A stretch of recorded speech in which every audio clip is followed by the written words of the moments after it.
नमस्कार। क्या आप लोगों ने कभी सोचा है कि बाबा साहब अम्बेडकर और महात्मा गांधी के बीच में विवाद का क्या कारण थे? दोनों ही स्वतंत्रता के लिए लड़ाई कर रहे थे, दोनों ही अंग्रेजों को भारत से निकालने के लिए बात कर रहे थे, दोनों ही स्वशासन के लिए अपने विजन, अपने लक्ष्यों को आगे रख रहे थे। लेकिन कौन सा ऐसा विषय है जिस पर दोनों के अंदर मतभेद हो गया?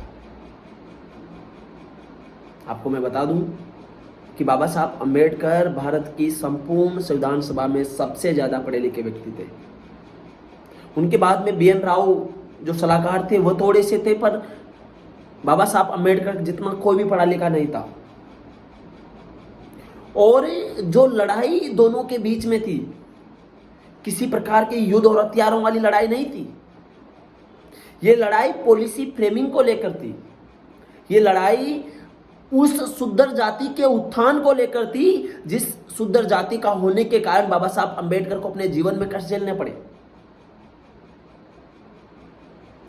और बाबा साहब अम्बेडकर ने उस वक्त कहा था कि यदि मेरे या देश के बीच में से मुझे किसी चीज को चुनना पड़े तो मैं सबसे पहले देश को चुनूंगा, लेकिन देश और शूद्रों के बीच में से मुझे किसी को चुनना पड़े तो मैं पहले शूद्रों को चुनूंगा, क्योंकि जो दलित लोग हैं, जो शूद्र लोग हैं, उनको सवर्ण मानसिकता वाली, सवर्ण जाति के मानसिकता वाले लोग भारत की आजादी के बाद भी दबा कर रखेंगे, भारत की आजादी के बाद भी उनका शोषण करेंगे। इसलिए उनके अस्तित्व की लड़ाई जरूरी है, उनके स्थान की लड़ाई जरूरी है, और उनके लिए रिजर्वेशन पॉलिसी या फिर प्रोविजन जो भी आप प्रोवाइड कर रहे हो, उनके उत्थान के लिए वो जरूरी है।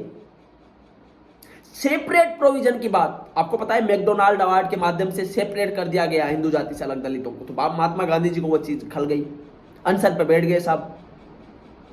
बाबा साहब अम्बेडकर को अन्य उनके मित्रों ने समझाया कि भैया बूढ़ा आदमी है, दुबला पतला आदमी है, अगर कहीं मर वर गया तो जीवन भर आपका जीना मुश्किल हो जाएगा, आपका रहना मुश्किल हो जाएगा, भारत में आपको रहने नहीं दिया जाएगा। बाबा साहब अम्बेडकर को लगा कि यार सही कह रहे हैं, खाना वाना नहीं खा रहा, कहीं मरवर गया, मेरे ऊपर टेंशन हो जाएगी। और इसी के बीच में दोनों के बीच पूना फेक्ट हो जाता है, और पूना फेक्ट के माध्यम से क्या होता है, हिंदू जाति का हिस्सा मानते हुए उनके लिए सेपरेशन प्रोवाइड करवा दिया जाता है, रिजर्वेशन प्रोवाइड करवा दिया जाता है, और आज उसका फायदा संपूर्ण दलित समाज उठा रहा है। बाबा साहब अम्बेडकर और गांधी जी के बीच के विवादों की श्रृंखला को हम ऐसे ही धीरे धीरे अन्य वीडियो में लाते रहेंगे। लाइक कीजिए, शेयर कीजिए, सब्सक्राइब कीजिए। बहुत बहुत धन्यवाद।